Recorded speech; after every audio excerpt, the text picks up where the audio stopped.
এখন আপনারা দেখছেন ইউটিউব চ্যানেল সনাতন মিডিয়া লাইভ। চ্যানেলটি এখনই সাবস্ক্রাইব করে বেল আইকন বাজিয়ে অল সিলেক্ট করে দিন। আমি বুঝতেছি না যারা এই কথাগুলো বলছেন, যারা এই মতবাদ ছড়াচ্ছেন, এরা কি নবীর ধর্ম পালন করে কিনা আমার সন্দেহ আছে। এরা নবীকে তো মানেই না, ইসলামকেও মানে না। এরা ইসলামেরও শত্রু, সারা পৃথিবীর শত্রু।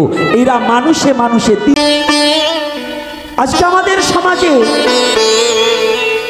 আমি ইউটিউবের মধ্যে একটা জিনিস দেখলাম, আমার খুব ভাবতে অবাক লাগলো। হায় রে দুনিয়া, কি বলবো, ধর্মের কথা কি বলবো, কোথায় ধর্ম রূপ নিয়েছে। ইউটিউবে দেখলাম একজন মাওলানা বাবা, জানি না সে কোন মাদ্রাসায় পড়েছে, কোন জায়গায় পড়েছে আমি জানি না। তিনি ইউটিউবে এসে বলতেছে ধর্ষণ করার চেয়েও মূর্তি দেখা তো যাবেই না, এবং মূর্তি ভাঙতে হবে। এবং আমি বুঝতে পারলাম না তিনি কোন হাদিসখানা পড়েছেন। আর হাদিসে বললেন তুমি ধর্ম পালন করো, কিন্তু অন্যের ধর্মকে আঘাত দিও না। কি বাবা, এটাই তো? অন্য ধর্মকে কটাক্ষ করা যাবে? অন্য ধর্মকে আঘাত দেওয়া যাবে? একজন মানুষকে কি নিন্দা করা যাবে, ঘৃণা করা যাবে? তুমি অন্যের ধর্মকে। নবী তিনি অপরকে এক বুড়ি কাটা দিতেন, সেই বুড়ি প্রতিদিন নবীজি খান দিয়ে যেতেন, সেখানে কাটা দিতেন, কাটা ফুটতো নবীর পায়ে, আর বুড়ি হাসতেন। সেই বুড়ি একদিন জ্বর হলেন, নবী তাকে দেখতে গেলেন। আমি বুঝতেছি না যারা এই কথাগুলো বলছেন, যারা এই মতবাদ ছড়াচ্ছেন, এরা কি নবীর ধর্ম পালন করে কিনা আমার সন্দেহ আছে। এরা নবীকে তো মানেই না, ইসলামকেও মানে না। এরা ইসলামেরও শত্রু, সারা পৃথিবীর শত্রু। এরা মানুষে মানুষে দ্বিধাদ্বন্দ্ব ছাড়া আর কিছু সরাচ্ছে না। এরা মানুষকে একমাত্র এমন একটা জায়গায় পৌঁছিয়ে দিতে চায় ধর্মের নামে, যেটা মানুষে মানুষে হানাহানি ছাড়ার, রক্তপাত ছাড়ার কিছু হবে না। তবে সাবধান, এইগুলো থেকে সাবধান থাকতে হবে প্রত্যেকটা হিন্দু মুসলমানকে। আমি গোপীনাথ কোনো ধর্মকে ছোট করে কথা বলি না। আমি কোনো রাজনীতিবিদকে, কোনো রাজার কোনো দল করি না, আমি কোনো দলের নয়। তবে আমি সত্য যেটা, এই সত্যটাকে প্রকাশ করার নিমিত্তে যতদিন বেঁচে আছি বলে যাব। আর সত্যই আমার ধর্ম। হিন্দু মুসলমান বৌদ্ধ খ্রিস্টান পরে বুঝবো। যার সত্য নাই, যে মানুষকে ভালোবাসতে পারে না, তার কোনো ধর্ম হতে পারে। কি কষ্ট পাচ্ছেন নাকি বাবারা আপনারা? বাবা কি মিথ্যা বলছে নাকি বাবা? যারা আমার মুসলমান বাবারা বসে আছেন, কি মানুষে মানুষে দ্বিধাদ্বন্দ্ব, এটা কি ধর্ম? এটা কোনো ধর্ম নয়। তাহলে আজকে যারা আমাদের এই যে সনাতন ধর্মের মধ্যে, একটা সচেতনমূলক কথা বলে যাচ্ছি। আপনারা জানেন আমার কথাটা কোথায়। আমি প্রত্যেকটা জাতিকে, আমার কোনো জাতপাত নাই, আমার জাত একটা, যে আমার সৃষ্টিকর্তাকে ভালোবাসবে, যার আচরণ ভালো হবে, যে মানুষে মানুষে হিংসা ভুলে যাবে, আমি সেই জাতকে শ্রদ্ধা করি। আর যে জাতের মধ্যে মানুষে মানুষে হিংসা বিদ্বেষ ছড়াবে, আমি তাকে ঘৃণা করি। কুকুরকে প্রণাম করি, তবু তাকে প্রণাম করি না। সে কথাটা কোথায়? ভাঙা থানার মতো পাঠ করতে ইচ্ছা নেই, তারপরেও এবার আমার পাগলটা বলেছে, অনেক অনুরোধের পরে আসছে। দুঃখ যন্ত্রণা, এই জাতির ঘুম কবে ভাঙবে? এই জাতি শিক্ষিত হলো, কিন্তু নিজের শাস্ত্র গ্রহণ তো দেখলেন না। এই জাতি এখনো নিষ্পেষিত, মার খাচ্ছে, তারপরেও বলছে সুখে আছে। কি করে? একটা কথা বলেছিলাম, একাদশীর দিন শ্রাদ্ধ পড়েছে, দুরকম শাস্ত্র। এই আজকেও একটা ফোন এসেছে, সেখানে বলেছেন যে সধবার রমণী একাদশী করিতে পারিবে না। কথাটা খেয়াল রাখবেন, সধবার রমণী একাদশী করিতে পারবে না। কিন্তু পুরাণে স্পষ্টভাবে বর্ণনা করেছে, সনাতন ধর্মে জন্মগ্রহণ করে 8 থেকে 80 বছর পর্যন্ত প্রত্যেকটা মনুষ্য জাতির একাদশী বাধ্যতামূলক করিতে হইবে। সে যে মত পথ হোক, এটা আমার দেখার দরকার না। যে মত পথ বাধ্যতামূলক একাদশী করিতে হবে। কিন্তু আমাদের সনাতন ধর্মের মধ্যে কিছু টুটকা পণ্ডিত বেরিয়ে ওদের মন কল্পিত কিছু কথা বলে বেড়ান। মন কল্পিত কি? যখন সনাতন ধর্মের শাস্ত্রের মধ্যে যখন ব্রিটিশের পিরিয়ডে, ব্রিটিশেরও আগে, তখন এই সনাতন ধর্মের শাস্ত্রকে বিকৃত করা হয়। মধ্যযুগে এই শাস্ত্রকে বিকৃত করা হয় কি করে? কিছু অন্যায় কর্ম যারা জোচ্চোর ছিল, যারা শাসক ছিল, তারা নিজেদের মত করে নিজেদের সুবিধা ভোগের জন্য কিছু কথা ওই শাস্ত্রের সাথে জড়িয়ে দেওয়া হয়েছে। সেইটাকে আজ এরা প্রথা অনুপাতে ব্যবহার করছেন। তাহলে আত্মা যখন থাকে, একটা কথা যারা আছেন, আত্মা যখন থাকে, আত্মার কি কোনো নারী পুরুষ ভাগ আছে নাকি? আয় বাবা সুব্রত বাবা, তোমরা তো লেখাপড়া করেছো, আত্মার কোনো নারী পুরুষ ভাগ আছে নাকি? ধর্মটা কি আত্মার না দেহের? ধর্ম কিসের? আত্মার না দেহের? যদি বলেন দেহের, দেহ নিয়ে আপনি যাবার পারবেন? দেহটা তো এই জগতেই থেকে যায়। তাহলে যায় কে? আত্মা। একটা মানুষের দেহ কয়টা? দুটো, একটা স্থূল আর একটা সূক্ষ্ম। কয়টা দেহ? দুটো দেহ, একটা স্থূল আর একটা সূক্ষ্ম। তো স্থূল দেহটার জন্য ভোগ্য বিষয়বস্তু ভোগ করা হয়, আর সূক্ষ্ম দেহটার জন্য একমাত্র হরিনাম আশ্রয় করতে হয়।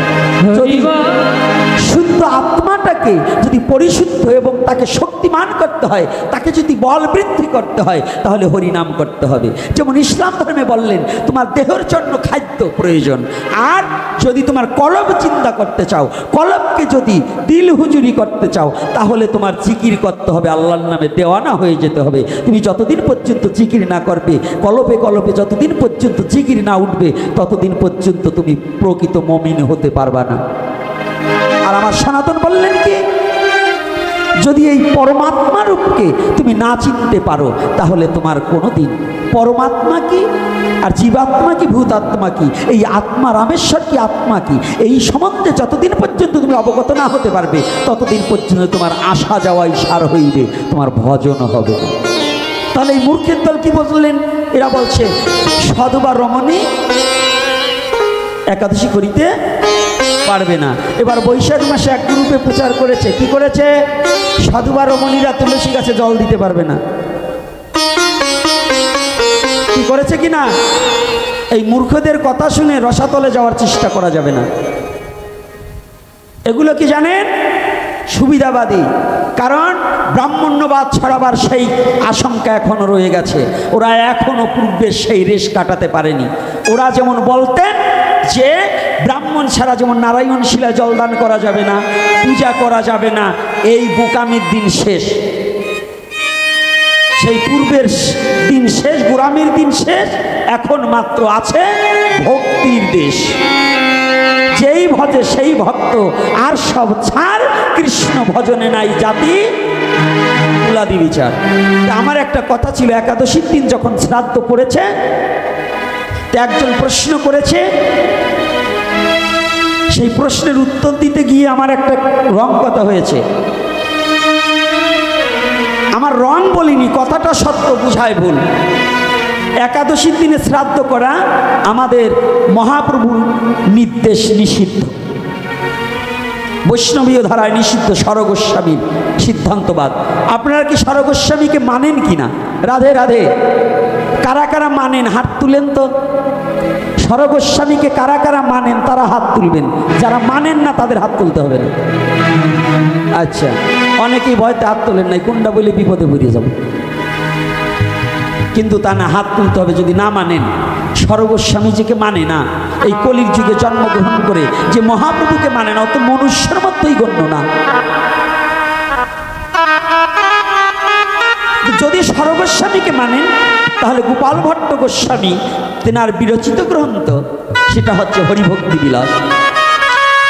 এই হরিভক্তি বিলাসে সিদ্ধান্তবাদ, একাদশীতে কখনো শ্রাদ্ধ করা যাবে না। কি কষ্ট পাচ্ছেন নাকি? বলবো না বলবো না? হ্যাঁ, এই কথাটা বলবো না বলবো না? মায়েরা কি বলেন?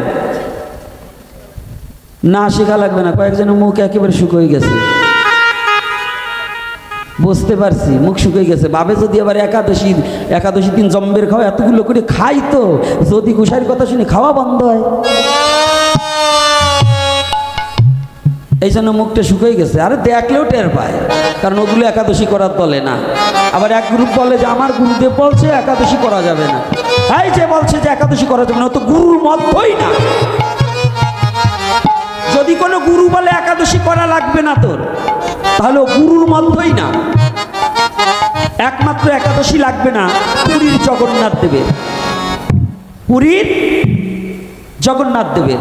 তো জগন্নাথকে সাক্ষাৎ ভগবান, তো ভগবানের এবার একাদশীর প্রয়োজন আছে নাকি বাবা? কি ভগবানের একাদশী লাগে? লাগে না। ওইটা ধরে আমাদের একাদশী লাগবে না।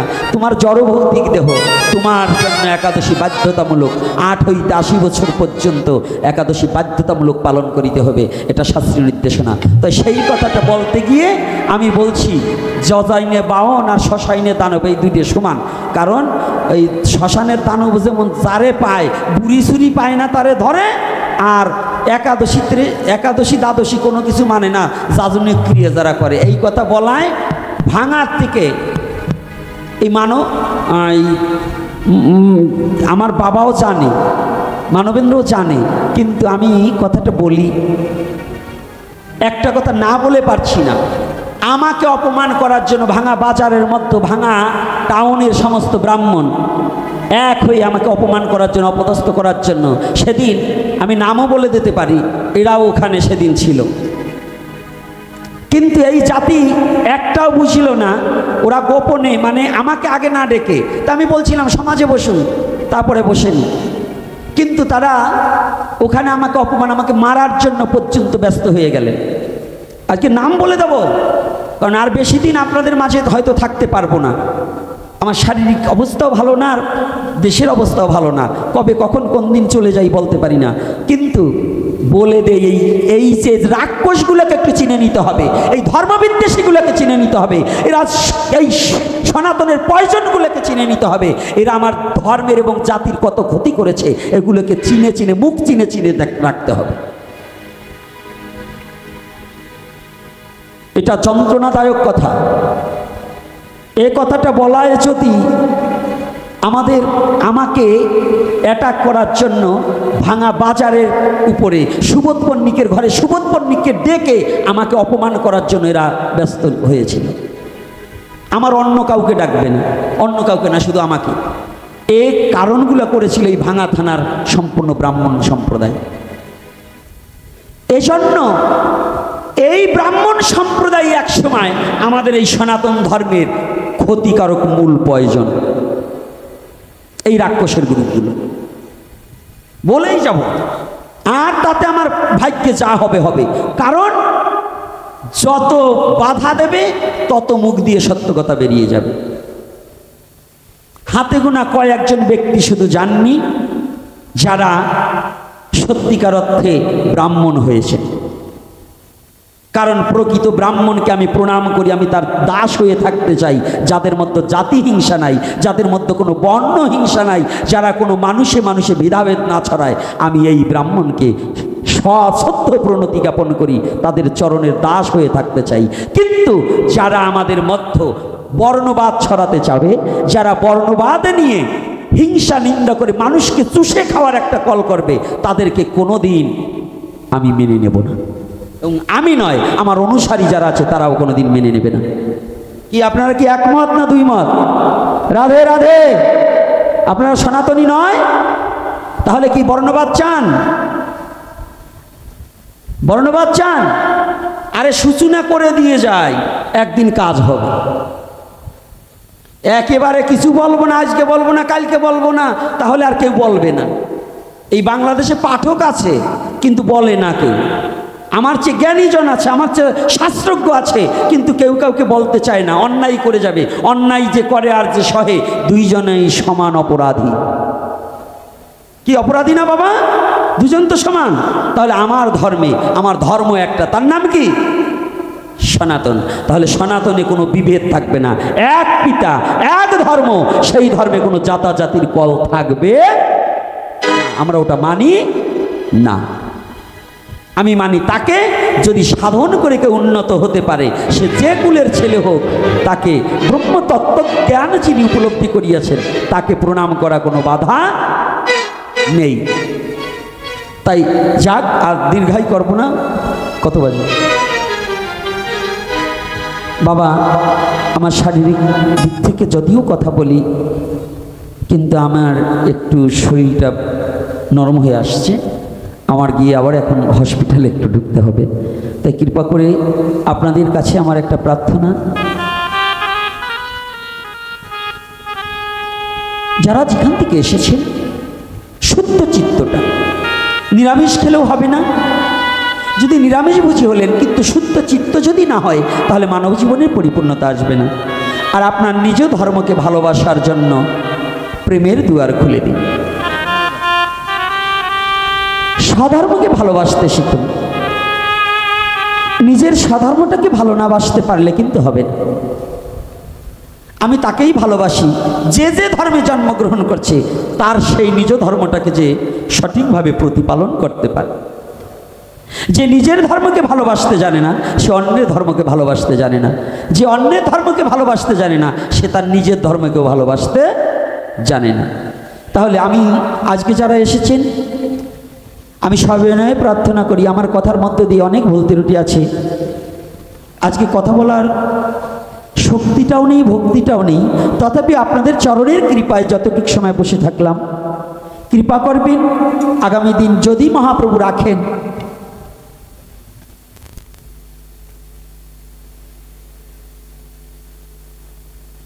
জয় নিতাই, জয় নিতাই।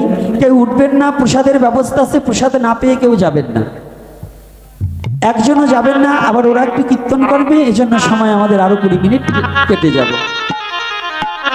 তাই আমার আলোচনার মধ্যে ভুল ত্রুটি যাই হয়, নিজ সন্তান রূপে ক্ষমাসুন্দর দৃষ্টিতে দেখবেন। আবার যদি কোনোদিন দেখা হয় তাহলে তত্ত্ব বিষয় কিংবা আরো গভীরে আলোচনা করার চেষ্টা করব। কিন্তু আজকে আমার পক্ষে একটু, আগামী দিন যদি মহাপ্রভু দেহ সুস্থ রাখে, রাখতেও পারে নাও রাখতে পারে, এটা তার ইচ্ছা। তিনি যাহা করবেন এটাই আমার মঙ্গলময়। আমার মঙ্গলময় হরি, আমার জন্য যাহা কিছু করবেন এটাই মঙ্গল, এটা কখনো অমঙ্গল নয়। তাই কৃপা করে ভুল ত্রুটি ক্ষমা করে আপনাদের শ্রীচরণে জায়গা দেবেন। আর ওরা কীর্তন করবেন, একটু বসে বসে কীর্তন আস্বাদন করুন, নাম না করা পর্যন্ত কেউ উঠবেন না। জয় নিতাই, জয় গৌর হরি বল।